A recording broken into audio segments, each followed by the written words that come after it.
Hi, I'm Mary Kopczynski, the CEO of Regulators. Welcome to this week's regulatory roundup. Here are the most interesting alerts from the 4,135 that came in last week. But don't worry, over 60% of those were companies filing complaints with the CFPB. That's what's great about Regulators. Volume isn't daunting because you can easily see what alerts you actually care about. The regulator of the week is Rhode Island. They hosted a hearing yesterday for a bill to modernize the Rhode Island credit card lending statute to keep up with new tech and online purchasing. It will help merchants be able to offer digital payment options to consumers. The topic of the week, sadly and unquestionably, is the Russian-Ukraine conflict. Last week, there were 145 alerts from over 48 regulators globally. Obviously, Russia has been banned from SWIFT, which is a big deal because they can't get any money owed to them from all over the world. It's causing a run on the bank in Russia and will likely have consequences for years to come. But I'm also interested in some of the micro movements on this. 18 US states, some red and some blue, issued alerts on Russia, 4 of which are already actively banning Russian liquor from being sold in any of their state stores.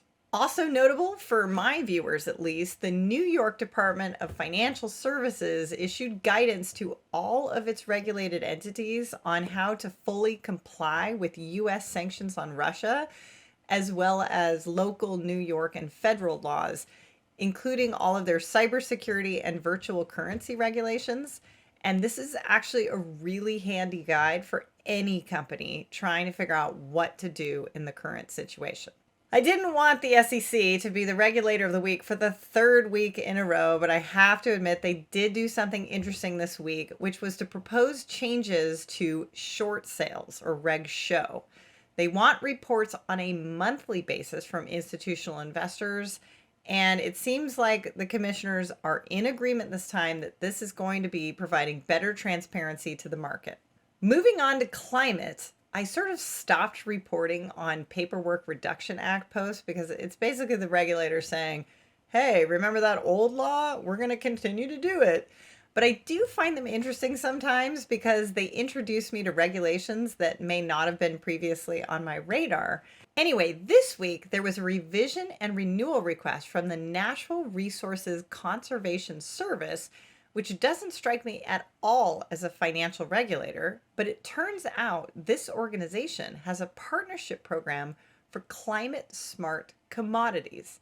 They have a set of pilot projects to encourage the implementation of climate smart production practices, including better measurement, verification, and monitoring of carbon and greenhouse gas benefits from certain commodities.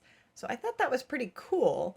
And speaking of money on the table, I do have a number of folks who are in ESG and the financial inclusion space.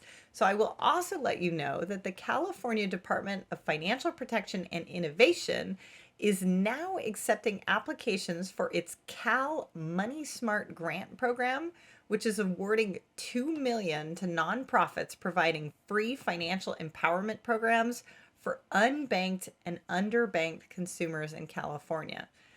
It is specific to California, but I feel like if you are doing under or unbanked, like there's a chance some of your customers are going to be in California. So this is a nice opportunity to get it started. Speaking of financial inclusion, the CFPB outlined options to ensure that computer models used to determine home valuations are accurate and fair. So take a look if you want to make sure your valuation is on point there. And as I mentioned, this is like another very hot topic as valuations are being looked at aggressively by all of the regulators. And since it's been a rough week, why not some dark good news? According to the CDC, and I don't even know why I'm laughing, but at this point it's just absurd.